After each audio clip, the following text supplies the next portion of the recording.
Hello everyone, invest योगी में आपका स्वागत है। मैं हूं आपका दोस्त योगेश। दोस्तों, स्टॉक मार्केट में एनालिसिस करने के मुख्य तौर पर दो तरीके होते हैं। एक होता है फंडामेंटल एनालिसिस और दूसरा होता है टेक्निकल एनालिसिस। आज हम बात करेंगे फंडामेंटल एनालिसिस के बारे में। फंडामेंटल एनालिसिस वैसे तो एक बहुत बड़ा टॉपिक है। हम जितने अच्छे से इसको समझने की कोशिश करेंगे उतने ही अच्छे से हमें इन्वेस्टमेंट करने के लिए मदद मिलेगी।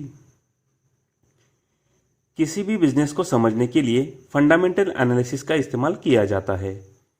अगर कोई इन्वेस्टर्स लंबे समय के लिए स्टॉक मार्केट में इन्वेस्ट करना चाहता है तो उसको उस बिजनेस को ठीक से समझना होगा। फंडामेंटल एनालिसिस बिजनेस को अच्छे से देखने और समझने में मदद करती है। इन्वेस्टर के लिए यह बहुत ज़रूरी है कि वो मार्केट में होने वाले हर दिन के शोर से अलग हटकर बिजनेस के कामकाज पर नज़र डाले।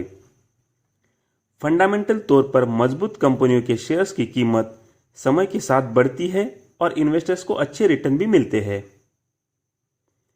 इंडियन मार्केट में ऐसे कई उदाहरण हैं जैसे कि Infosys, TCS, Eicher Motors, Bosch India, Nestle India. इनमें से हर कंपनी ने 10 साल से ज़्यादा तक एनुअल रिटर्न्स 20% से ज़्यादा का दिया है। आप इसे ऐसे समझ सकते हैं कि इनमें पैसा लगाने वाले हर इन्वेस्टर का पैसा लगभग 3.5 साल में डबल हो रहा था।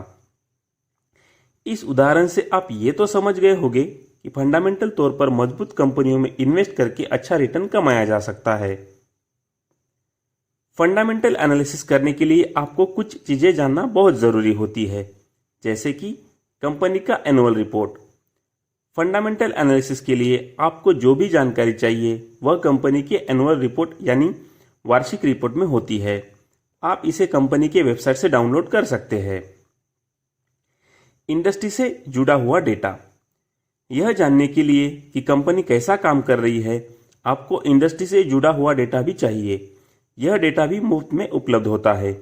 इसके लिए आपको उस इंडस्ट्री एसोसिएशन वेबसाइट पर जाना होता है और वहां पे आपको इस डिटेल्स मिल जाएंगी। न्यूज़। हर दिन की खबर आपको कंपनी के बारे में, इंडस्ट्री के बारे में और अर्थव्यवस्था के बारे में जानकारी देती रहती है। एक अच्छा न्यूज़पेपर या एक अच्छा न्यूज़ चैनल आपके लिए काम आ सकता है।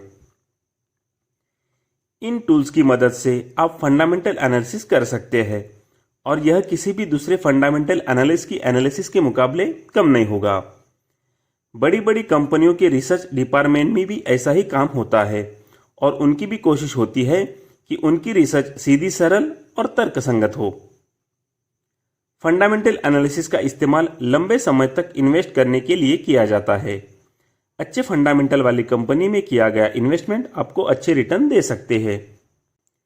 फंडामेंटल एनालिसिस के जरिए आप एक अच्छी कंपनी यानी इन्वेस्टमेंट के लिए योग्य कंपनी और एक खराब कंपनी के बीच का अंतर जान सकते हैं। इन्वेस्ट करने योग्य हर कंपनी में एक जैसे ही कुछ गुण होते हैं जो सभी अच्छी कंपनियों में दिखाई देते हैं। इसी तरीके से हर खराब कंपनी के कुछ गुण होते हैं जो हर खराब कंपनी में दिखाई देते हैं। फंडामेंटल एनालिसिस इन गुणों को पहचानने में आपकी मदद करता है। बाजार में एक अच्छी रणनीति के लिए टेक्निकल एनालिसिस और फंडामेंटल एनालिसिस दोनों का इस्तेमाल करना चाहिए। तो दोस्तों, आज हमने जाना फंडामेंटल एनालिसिस के बारे में। इसी के नेक्स्ट वीडियो में हम जानेंगे कि फंडामेंटल एनालिसिस करने के लिए कौन से रेशोज इंपॉर्टेंस होते हैं जिनके बारे में हमें पता होना चाहिए। अगर ये वीडियो आपको अच्छा लगा हो तो वीडियो को लाइक और चैनल को सब्सक्राइब करके साथ में बेल आइकन जरूर प्रेस कर देना ताकि आपको आने वाले वीडियो के नोटिफिकेशंस मिलते रहे। तो मिलते हैं दोस्तों नेक्स्ट वीडियो में, तब तक के लिए गुड बाय।